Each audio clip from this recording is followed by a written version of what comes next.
直至现在，瑞秋依旧觉得自己将来肯定要想尽一切办法嫁给罗伯特，所以她不能接受自己将来的丈夫在罗斯柴尔德家族里只能当个吊车尾。罗伯特这辈子想混进罗斯柴尔德家族核心层肯定是没戏了，他的天花板就是自己这一脉的继承者和话事人。现在自己就要想办法给罗伯特提升几分胜算，而史蒂夫·罗斯柴尔德就是罗伯特必须抓住的巨大机遇，而那个神秘到能让史蒂夫毕恭毕敬的陈先生就是自己和自己家族的巨大机遇。罗伯特此时也已经想明白了，他在这一刻深切意识到自己的女朋友政治嗅觉要远超自己，有他提醒，自己肯定能看清更多事件的本质。于是他赶紧问瑞秋，那你的意思，我得想办法跟大爷爷保持关系？当然，瑞秋点点头，说，你不但要想办法跟他保持良好关系，还要单方面对他忠诚。今晚的事情切记不要乱说，连你父母都不要告诉。罗伯特惊讶地问，父母都不能告诉吗？瑞秋立刻严肃地说，当然了，你将来的路，你父母帮不了你什么，但是你现在有机会帮你父母。如果你跟你这位大爷爷打好关系，将来他一定会给你带来巨大的助力，说不定能帮你爸爸夺得家族继承权。既然如此，那何不把这件事暂时藏在心里，万一将来能当做一个力挽狂澜的杀手锏，那你就是你父母的救世主。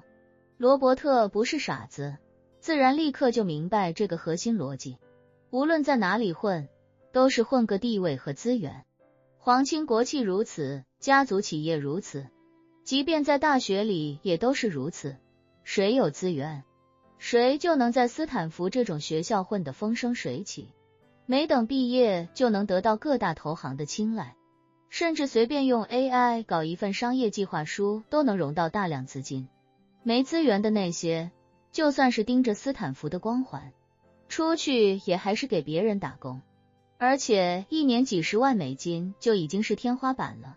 于是罗伯特坚定不移地对瑞秋说，我明白了，瑞秋，你放心，我会尽全力把握好大爷爷这条人脉。瑞秋微微点了点头，他心里清楚，其实真正能帮罗伯特的不是史蒂夫，而是自己，因为只有自己配合好叶晨，自己对叶晨才有价值，史蒂夫才会给罗伯特几分薄面，否则以史蒂夫的身份，罗伯特根本入不了他的眼。两人回到学校，瑞秋第一时间回到寝室，室友看到瑞秋进门，一个个表情变得紧张又透着羡慕。大家都是书生，但现在已经有了天壤之别。瑞秋能跟史蒂夫·罗斯柴尔德一起共进晚餐，说明他已经搭上了罗斯柴尔德家族最核心的一层，这对始终不能拥有100%白人血统的书生来说难如登天。瑞秋今天搭上线，就已经是这些混迹西方的书生中成就最高的一个。面对这些同僚，瑞秋心中也有些骄傲，不只是因为自己今天跟史蒂夫·罗斯柴尔德有了交互，更重要的是自己抓住了一个逆天改命的机会。他没有理会其他人，径直来到自己的寝室，进门之前头也不回地说，我要给家里打电话，谁都不要打扰。三人表情一凛，连连点头称是。进了房间，瑞秋将门关上，掏出手机给妈妈打了过去。此时瑞秋的妈妈也在迈阿密的家中焦急等待着。早在瑞秋去赴宴之前，他就已经把消息汇报给了左军都督府。对此，左军都督府大为兴奋。他们也知道罗伯特在罗斯柴尔德家族的分量差得远，但此前没有任何嫌弃，毕竟能姓罗斯柴尔德，在西方世界就已经是人上人了。瑞秋能跟他结婚的话，左军都督府都能在吴飞燕那里记上一功。更何况今日又有了史蒂夫·罗斯柴尔德，这要是真能拉近关系，左军都督府绝对算是立了大功。所以左军都督府也想知道瑞秋和史蒂夫见面的全部过程，包括史蒂夫找罗伯特的动机，以及他们都聊了什么。自打瑞秋和罗伯特确定恋爱关系，瑞秋的恋爱就全面由左军都督府的智库接手。他们不仅要分析罗伯特的一切资料，还要根据罗伯特与瑞秋交往过程中的每一个细节来为瑞秋提供下一步的方向和指导。瑞秋也已经养成了每次与罗伯特见面之后都要进行汇报的习惯。他给妈妈打去加密电话，在电话里，妈妈关切不已地问瑞秋，你今晚都有什么进展和发现？快跟妈简单地说一下。都督府还在等着妈的汇报。瑞秋知道，这种加密电话本身就是破清会的专线，一方面，外界确实很难实现入侵和窃听，但另一方面，整条线路的数据都由破清会自己的服务器进行转发，